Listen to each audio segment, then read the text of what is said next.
Okay guys.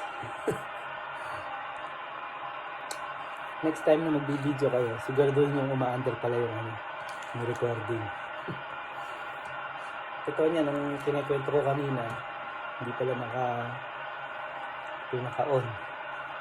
Kinakwento ko kanina, meron akong langgunisa dito kanina. So, tinatanong ko yung sarili ko kung ano yung unahin ko. Langgunisa o itong Popeyes na manok. Kasi siyempre yung lasa, di ba? Yung huling...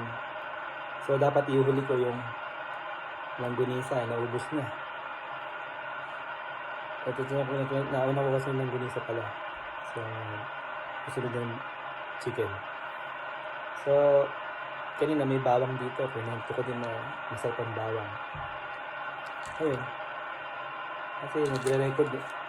Kala ko nagre-record, hindi pala.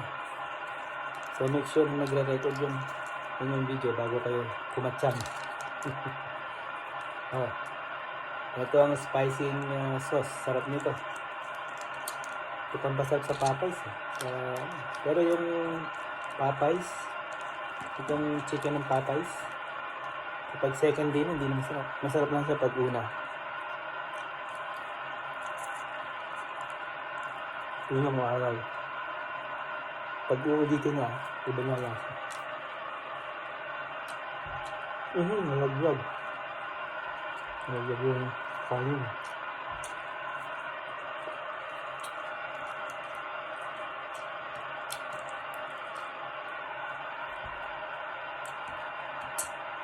$12 lang itong Popeye, $12.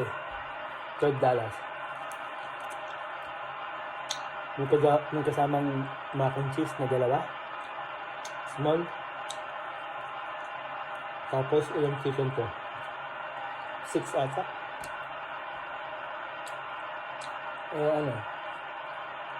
$12 lang. Kasi meron kaming coupon.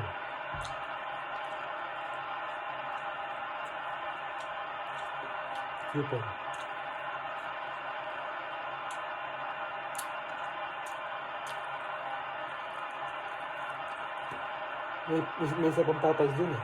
Sa manok pa. No-control ko sarili ko. Isa mga sobrang prito, di ba?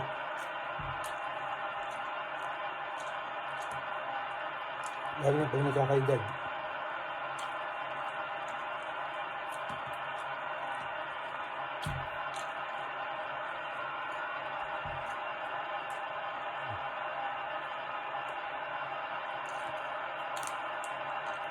Ganyan ba ka na kumain ng manok?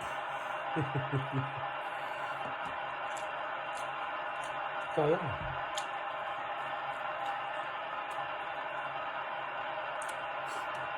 Kinain naman ng aso to eh. Pag kinain ng aso to, hindi sa Pilipinas sinakain ng aso na mga buto. Lalo lasa. Gagawin ng aso, buhukay na yun, buhukay, babaw na lang. Yung lasa.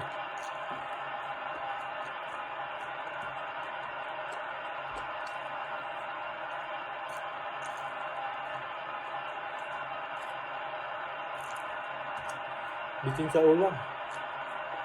Bilang ko rin sa bala, kalahati.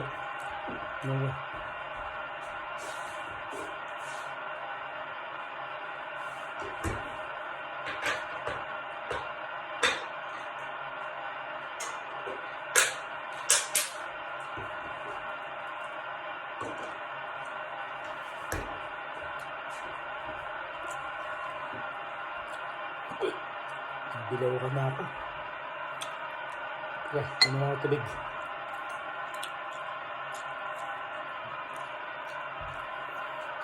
Tubig.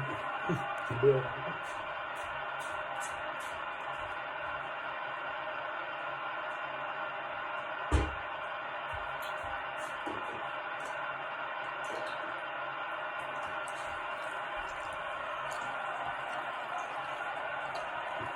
Yan lang gunisa eh. Ang gunisan pagigaran. Yung kaibigan namin gumagawa nito eh. Tingnan, walang taba. Iwasan taba. Yung ba yung sa mga yung mga taba?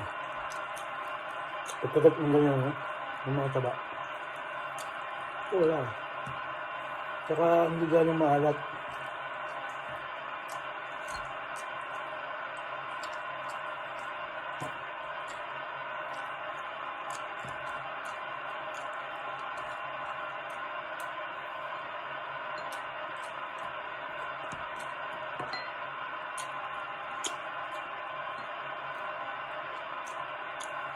Okay. Good.